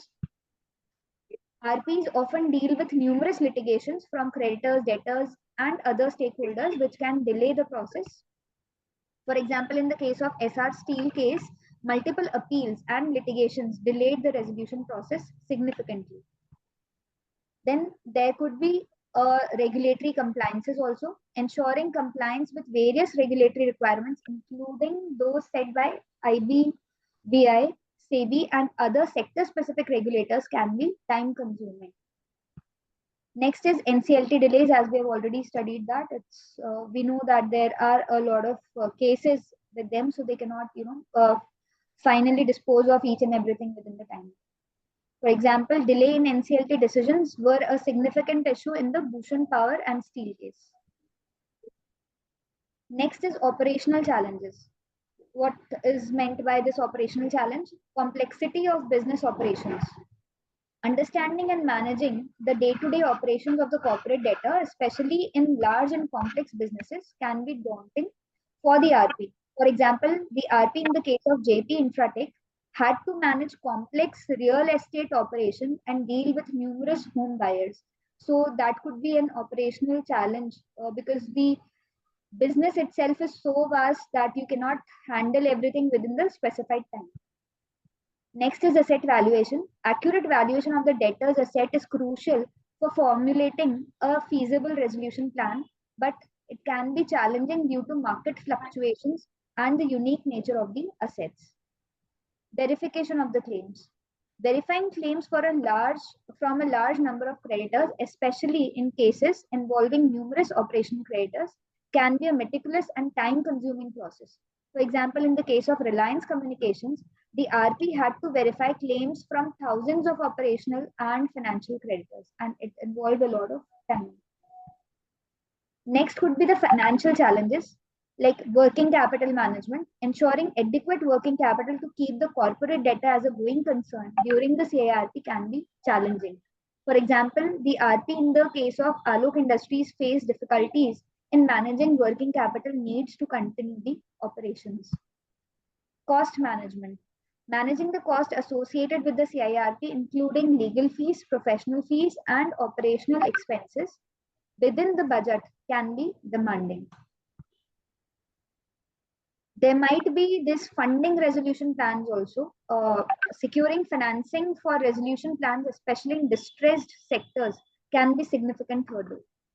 These are the financial challenges. Next could be stakeholder management challenges. So coordination with the COC, RPs must work closely with the committee of creditors to ensure that their decisions align with the creditor's interest, which can be challenging given the diverse interest of different creditors. Mostly it happens that they are not at the same page most of the time. So again and again, getting in touch with them personally or maybe in meetings, that way you can coordinate with them. But again, it is hard to bring them to the same level sometimes. Managing expectation. Balancing the expectation of various stakeholders, including the creditors, employees, suppliers, and shareholders, can be very much complex. Next is communication. Maintaining a clear, transparent communication with all the stakeholders throughout the CIRP is essential, but can be logistically challenging because you can just float the mail, or you can, if you have the contact number, you can even try to call them personally, but every time it is not possible to do so. So it involves a lot of time and energy. Next is strategic challenges. Formulating a viable resolution plan.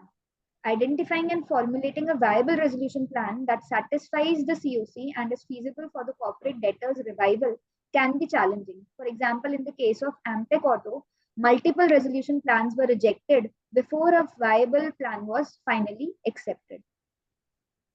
Negotiations with the bidders. RPs often need to negotiate with multiple resolution applicants to maximize the value of the creditors while ensuring the feasibility of the plan. So ultimately, it is saying that RP should, continue negotiating, do the negotiations with the bidders first at his personal level also, so that so as to get the maximum value for the creditors. Next is the market conditions. Adverse market conditions can impact the interest of the potential resolution applicants. There could be documentation and reporting challenges as well. Maintaining records. Keeping comprehensive and accurate records of all the activities, decisions, and communication during the CIRP is essential, but can be burdensome. Nowadays, if you all know, peer review process is also there for this CIRP processes. For RPs, there is a peer review kind of thing also happening. And a kind of tracker is also made by the IIIPI just to check whether you are able to handle the cases or not. So they have introduced various parameters to check that. So even if you are not maintaining the records of each and every assignment and whatever you are doing, if you are not documenting those things, it will be very hard for you to prove that you have sufficiently done your part, or you have fulfilled your responsibility.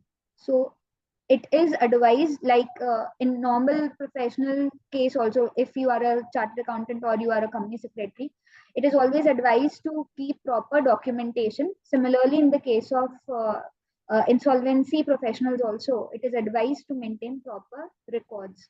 But again, it requires a lot of systematic approach, and therefore it becomes quite challenging to do within everything within the time frame. Regular reporting. RPs are required to submit regular reports to NCLT, COC, and other regulatory bodies, which requires meticulous documentation and timely submission. See, so far in various other platforms, like for filing income tax return or for filing TDS returns, other like things for GST returns, we have softwares for that. Sooner or later, for filing these kind of reports in IBC also, we will have softwares. So it is always the first mover advantage. If you have any idea, you can always implement that, and you can get a huge response from the other professionals in this particular scenario. Because nowadays AI is what all people are looking forward to. So we should also devise, or we should also try to find solutions within that artificial technology, and prepare some kind of tools, something for us, so that we can overcome these kind of challenges, at least for the documentation and reporting part. Next is efficient time management, prioritizing tasks and managing the time effectively to ensure adherence to the timelines. This can be done through that tracker, as we have just discussed. And also, if you can have something, some separate software or a tool prepared particularly according to your specific case, then you can handle the things. You will always get a update, or something which will be given as a sorry. Okay, so it will just give a kind of, it will pop up on your screen that this task is pending, you have to do this, something like that sort of. You must try to prepare something like that. If you are not doing that, someone will be doing that, and in some days we will have this kind of software or this kind of application available, wherein insolvency professional hello, is anyone saying anything? Okay. Next is stakeholder engagement.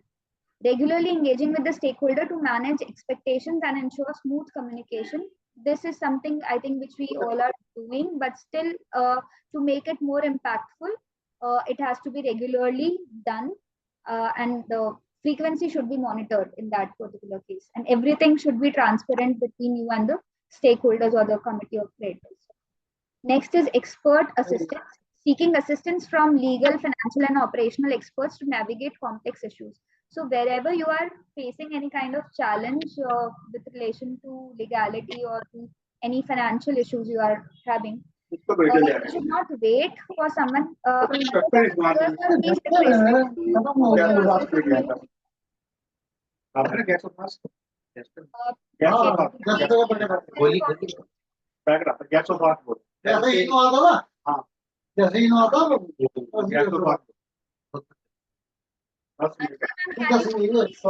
everyone on mute.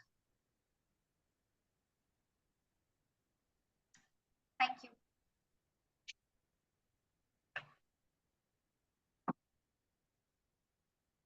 Okay, next is so that I was talking about this expert assistance. We should not wait to the last moment. Whenever you think that this is a complicated case or this is going to be a complicated case, you should seek the expert advice at the very beginning itself.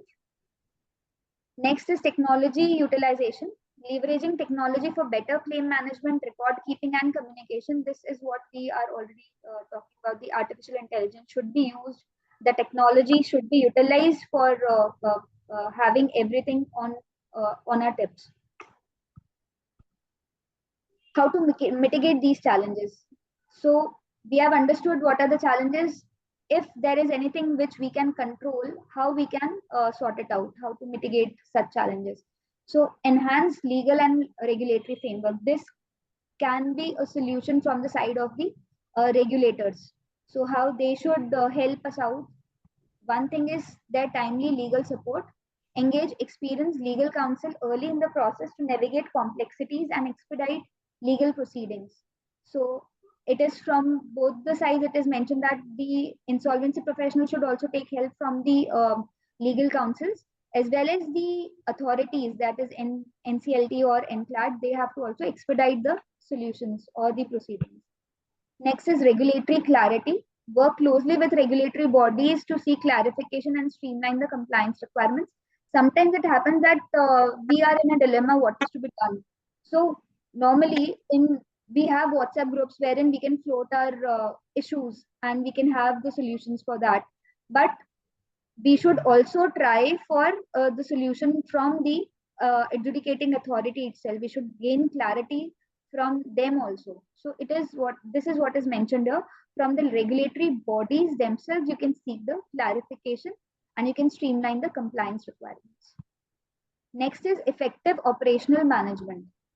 Due diligence and due process. Conduct thorough due diligence of the corporate debtors operation, financials and assets to identify key issues and streamline the resolution process.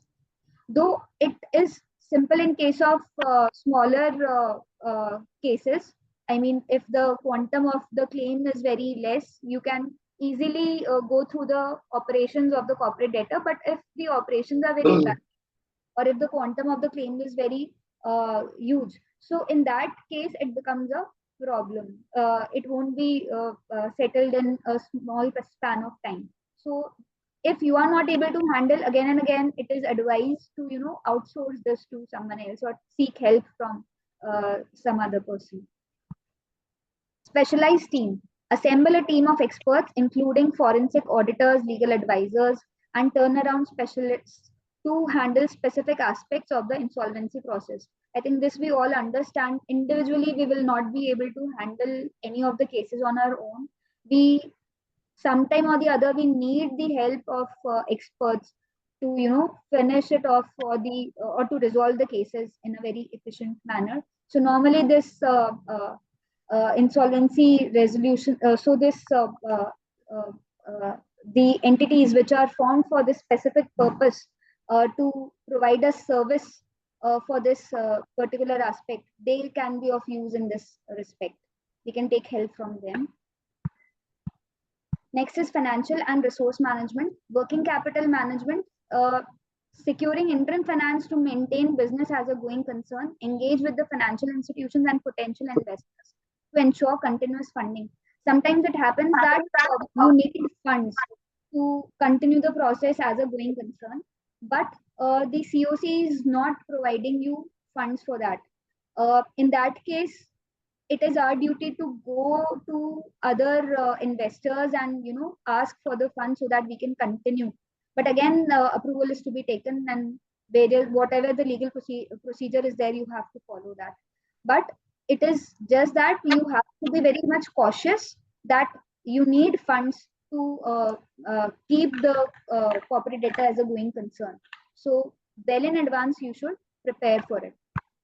Next is cost optimization. Implement strict cost control measures and seek cost-effective solutions to manage the CIRP expense within the budget.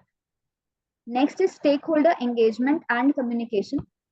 This I think we all know. Regular updates should be made to them. Regular meetings should be conducted to apprise them with all the working. Even if there is some conflict, you should try to resolve that at your level, and you should do the mediation and the negotiation as and when required to bring everyone to consensus. Next is strategic planning and execution. Formulating viable plans. I think everyone knows how to do the things, but it is just that once sometimes it happens that the pressure of work is so much that we are not able to understand or gauge the situation.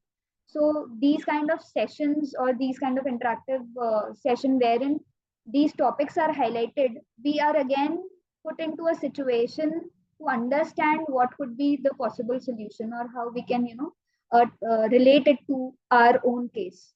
So even if you have not tried anything of it, you can still do something from this point of view. Strategic planning and execution, formulating viable plans, negotiating with the bidders. This is what you can do in that level. Then leveraging technology with and data analytics. This will soon come into the picture for this, because wherever there is a lot of working required, wherever there is a lot of documentation required, sooner or later this technology will come into place. So digital tools, utilize technology solutions for efficient claim management, asset valuation and documentation, implement data analytics to enhance decision making and streamline the process. Automation, use automation tools to reduce the manual effort. This we all know, and sooner or later, as we know, that something will come of that sort. Next is capacity building and training. These kind of sessions are only for for us to have this capacity building and training. So experience of one can help the other person, and thereby we can keep sharing the knowledge, and thereby we can learn. And these sessions are meant for that only. Continuous learning. It provides training and capacity building programs for RPs and their teams to stay updated with the latest developments in insolvency laws and practices. Best practice exchange. Encourage knowledge sharing and collaboration with international experts and peers to adopt best practices and innovative solutions. So that's it from my side for this particular topic. We are now open for any question and answers if you have, or you can share your experiences. I know I have finished it off well before time, much before time. But more or less it was theoretical if I would have taken that. We can have some practical conversation. We can discuss some practical things which you have come across with respect to this particular topic. Anyone?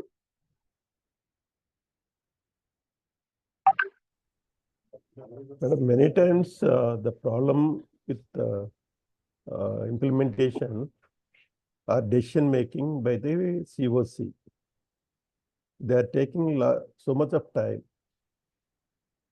for giving their vote on particular agenda item. What is the question? That is the hindering the, yeah. Pardon me? Yes, sir. Actually, in Act also it is saying the person who is having the capability to take a decision should attend the meeting and close the issue. Because practically, when we are circulating agenda with all the information, they should come prepared with their decision, what to do and what not to do, whether to accept or not to accept. Right. So it will speed up the process. Because after Normally giving, people don't do that. Pardon me?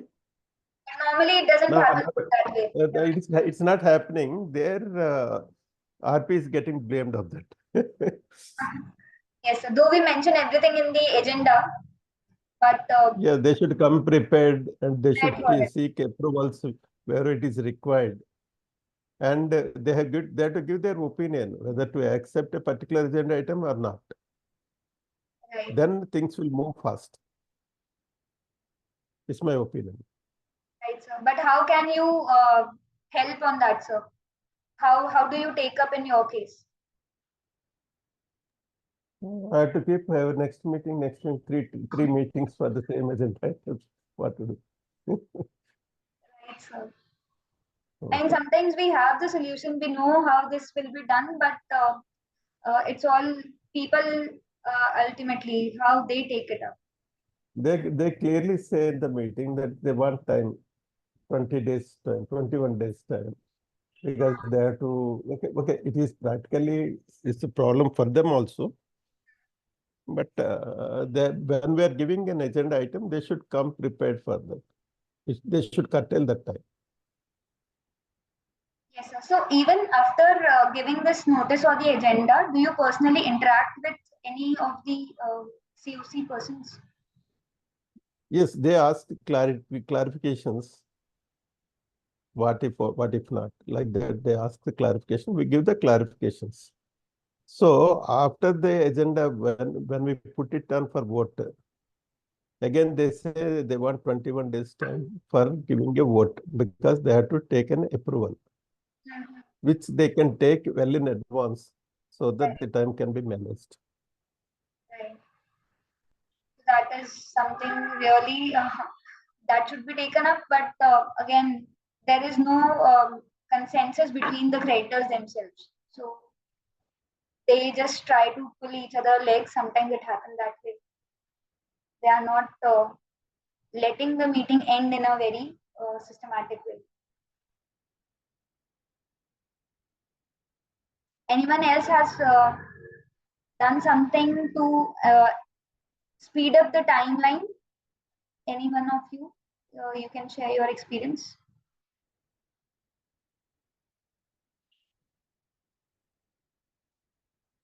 Or what is the takeaway? I mean, how we can handle this kind of situation where we are aware that there will be a delay. How can we take that up?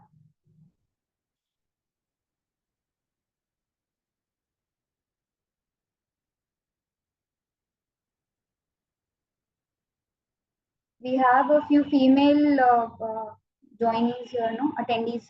So Aishwarya ma'am, I would like to ask you. Ma'am, he is male IP. Oh, sorry. Okay.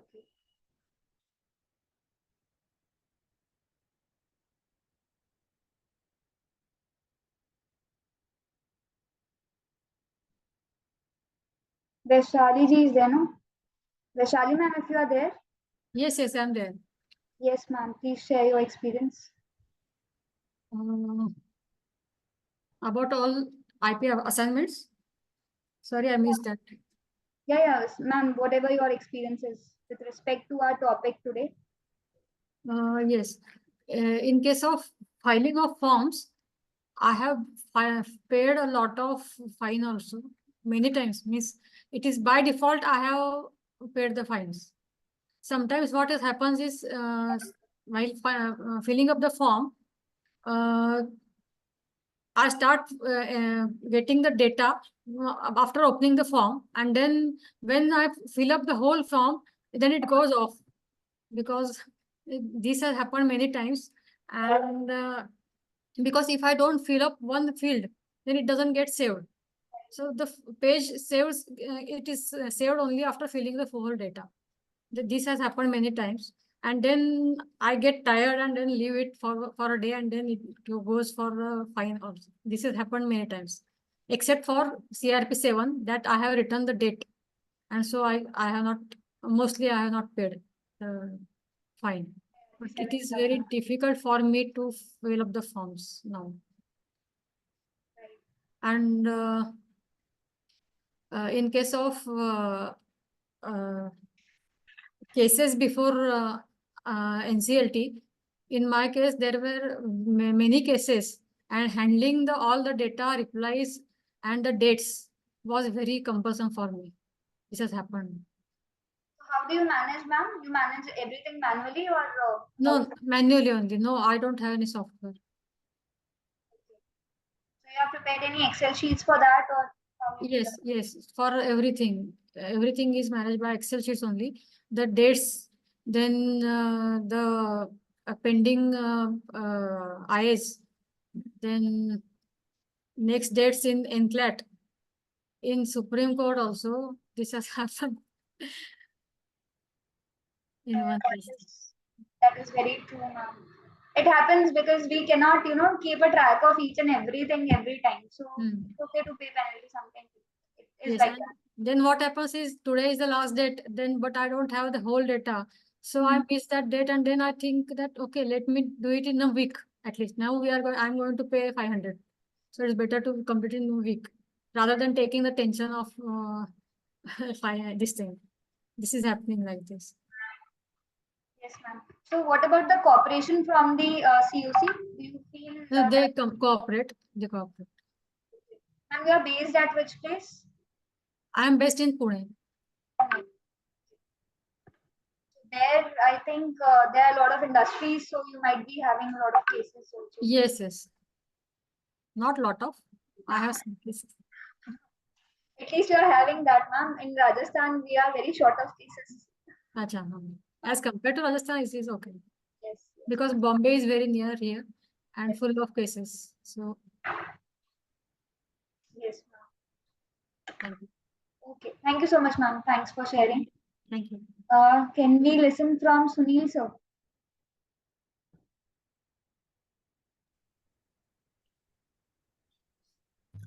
Ma'am, I am just doing just one liquidation case only. Okay. So there, the challenge is that the directors are not available, and the last balance it is of 2012. I got it. So Task will be to complete the accounts in 10%. accounts is incomplete. Valuers do not want to give the valuation report. So section 19 application filed, that is coming date and thrice the dates have come. So no solution in sight other than maybe to file the application for striking off and something like that. This was admitted at what time, sir? The case This was first it was CRP, which I did not take up. Now the liquidation was in December 23. So 9 months have passed. Okay, and what about your fees, sir? You are getting your fees on time or? Yes, fees is I am getting on time. but the banker is telling, see, there is no recovery and you are taking all the fees. So it's going on. Yeah, it happens. It's not an issue. And in your case, sir, there is only one member in the COC or there are more than that? No, there are more than one member, but the only banker is only one. Okay. And the others are attending the meeting? No, they are not. Are not attending. That is what. And the shareholding of bank is more than 66%. Yes. So that No, way, it is 50%. So that is also issue. Oh yes, sir. That I managed it very At your home ground managing that. Right. Yeah. Right. Extending the date and managing it. That I just did that. Yes, sir. And you are based at which place, sir? I'm based at Kolkata. Kolkata. So we have got the scenario of Pune and Kolkata. Who else is there from any other location? Let us see. I'm from Hyderabad, madam. Okay, sir. Yeah. I'm from Hyderabad. Yes, sir. We would like to hear from you also, sir. Hello? Yes, sir. You can proceed, sir. You can share your views. Yeah, I already shared my views about the COs. Anything else if you want to mention, sir? That It was is a a suggestion challenging, given by you. I mean, that was just the suggestion. it is a challenge. It is a challenging, and I handled 3 cases. All the 3 cases are different. I tried all my best. In first case, I tried for resolution, but last moment it went to liquidation. Okay. And one case it is compromise. And the third one, it was resolution was accepted by the Honorable NCT. Approved by the Honorable NCT. Wow, that is great. That is great. Mhm. And all the three cases are the different experience. But it's nice, at least you have handled different sectors also. I Yeah. think you have handled different sector cases. Yes, yes, ma'am. Yeah. Which one was more challenging, sir, for you? Any particular sector? Fortunately or unfortunately, all the three cases are from infrastructure only. I'm having more experience in infrastructure. So it added my exposure and I could do better way. Okay. I could manage efficiently. That helped me a lot. It's home buyers case, sir. Pardon me? Infrastructure would mean the home buyers case. Infra projects, madam. All the three cases are from infra projects only. Okay. They are into infra business. So I'm having very good experience in infra. So it helped me to do a good job in that. Okay, sir. And any tip you want to give to others? I mean, if you are sharing your experience, how can others be benefited from your experience? Regarding timelines, I prepared the Excel sheet. What you said, we have to have the better listening skill with all the stakeholders. It is required so that they will be supportive to us. Otherwise, no, it's very difficult to move forward. Right. About the finance, yes, being a chartered accountant, I could do well. Without taking any loan from any bank, within the limited resources, I could manage. Okay.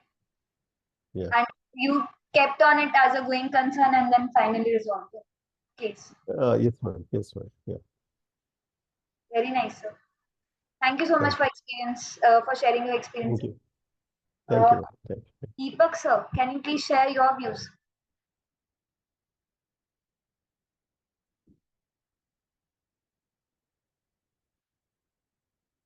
Yes, madam, I am basically giving consultancy on this IRP matter, but handling a few of the cases liquidation, voluntary liquidation. Rest I am giving the advisory consulting to the few clients. Okay, so how is your experience, sir? So far, It's good, going great, ma'am. Every month, consulting is I did one case when I started this my IP profession. But in that case, they filed Form B and withdraw the case before formation committee COC. And you are based at which place, sir? Yeah. Where are you from? I am based at New Delhi, Old Rajendra Nagar. We have got the experience from 4 corners of India. Anyone else who would like to share your views?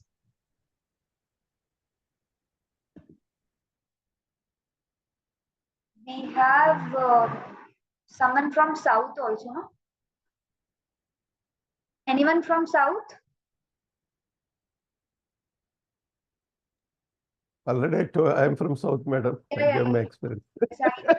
You also, I'm seeing some names.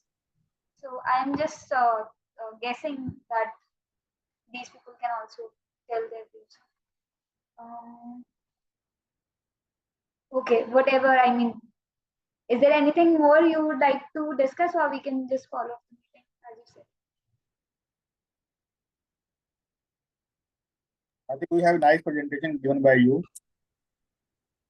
Thank you, sir. Actually, the topic was more or less theoretical, so I just thought to, But you kept everyone involved in this session. Try to, sir, because it is a post-lunch session. Now we have to do that. Yes, we can understand. Yes, sir. And it was really nice to hear your experiences, and there's a long way to go in IBC, and with the advent of technology, it will get better. I mean, in preparing the documents and keeping the records and everything. But again, the shortfall would be from the point of view of creditors, the committee of creditors, until and unless they want the matter to be resolved in time, we will not be able to help them out, because the legal framework is one part, but if the at least the COC is having that unity amongst themselves, that yes, we want to finish it off in time, then we will have some kind of progress in IBC, I would say. So thank you, everyone. Thank you for your patient hearing and sharing your experience. Thank you so much. Thank you, madam. Thank you very Thank much, you. ma'am, ma'am. for such a nice Thank you, madam. presentation.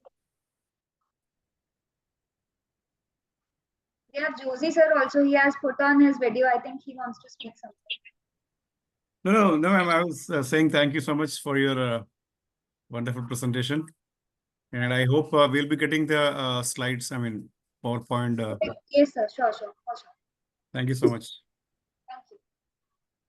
I'll share it with Anjali ma'am at ICSI, and then she will share it with all of you. Thank you very much, ma'am, for such a nice presentation and making the session very interactive. Ma'am, as discussed, please share the presentation also. Sure, I will. Thank you. Anjali ma'am, yesterday's PPT also we will get. Yes, ma'am, we will get all the PPTs and then circulate to the participants after the series completion. Okay. Yes, thank you. Thank you, everyone. Bye. Anjali ma'am, all the session, the same link we have to use, ma'am? So link is same for all the sessions. Okay, ma'am. Thank you.